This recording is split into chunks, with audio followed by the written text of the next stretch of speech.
The KCAL 9 News at 9 and streaming on CBSN Los Angeles. I'm Juan Fernandez. And I'm Sharon Tay. New developments tonight in the attack on a Saudi Arabian oil facility. President Trump has approved sending troops to protect the region. This comes as we get our first look at the damage. KCAL 9's Jeff Nguyen is here now with more details for us. Jeff? Well, guys, the United States is beefing up its response to the September 14th attacks with more troops, but the deployment is expected to be in the hundreds, not thousands. The President has approved the deployment of U.S. forces, which will be defensive in nature and primarily focused on air and missile defense. This evening, Defense Secretary Mark Esper and Joint Chiefs Chairman Joseph Dunsford announced President Trump is sending a deployment involving hundreds of American troops to Saudi Arabia and the United Arab Emirates. It comes in response to the attacks on Saudi oil facilities, which the White House blames on Iran. Earlier today, we got our first look at the burnt-out wreckage where CBS News correspondent Ian Lee was on the ground. And you can see 5 of these towers were hit, and when you look at the damage that was done, you can see that it's pointing in a northwesterly direction. That's likely where the projectiles came from. Tonight, a U.S. destroyer is off Saudi Arabia's coast to protect crucial oil facilities and plug the gap in the kingdom's air defenses, which some now say clearly shows they can't protect themselves. The Pentagon says the new deployment is for defensive, not offensive purposes. During a news conference with the Prime Minister of Australia, Mr. Trump boasted about his restraint that came just weeks after he talked about pummeling Iran militarily. We are by far the strongest military in the world. Going into Iran would be a very easy decision, as I said before, be very easy, the easiest thing. Most people thought I would go in within 2 seconds, but plenty of time.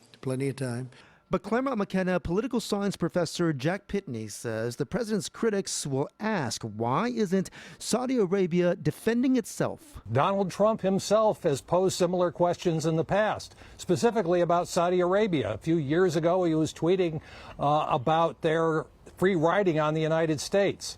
They have a lot of money. They ought to be able to defend themselves. Secretary Esper says the additional troops will serve 3 goals: to send a clear message that the United States supports its allies, to protect the free flow of commerce, and to uphold international norms. A lot of people are going to be talking about Wag the Dog. It occurs right at the time when there's a lot of controversy about President Trump's relationship to Ukraine. And there was a similar case in the 1990s when President Clinton ordered a military strike at Iraq on the eve of his own impeachment. The secretary says the muted military response comes after Saudi Arabia and the United Arab Emirates asked for help to protect Ian Lee, CBS News at the Aramco oil refineries in Saudi Arabia. We will also work to accelerate the delivery of military equipment to the Kingdom of Saudi Arabia and the UAE to enhance their ability to defend themselves. Iran has denied responsibility for the September 14th attacks, but earlier this week in Saudi Arabia, the kingdom's defense ministry showed surveillance video and debris that it says was from Iranian cruise missiles and drones used in the strikes.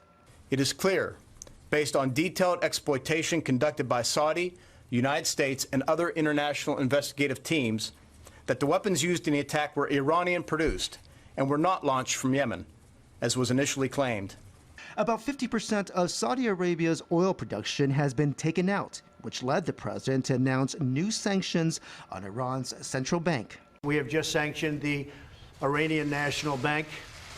That is their central banking system, and it's going to be at the highest level of sanctions. But Professor Pitney points out the president has bragged in the past about his business relationships with Saudi Arabia. This is a president who has massive conflicts of interest along a wide range of policies, and so inevitably his conflict of interests here are going to come up.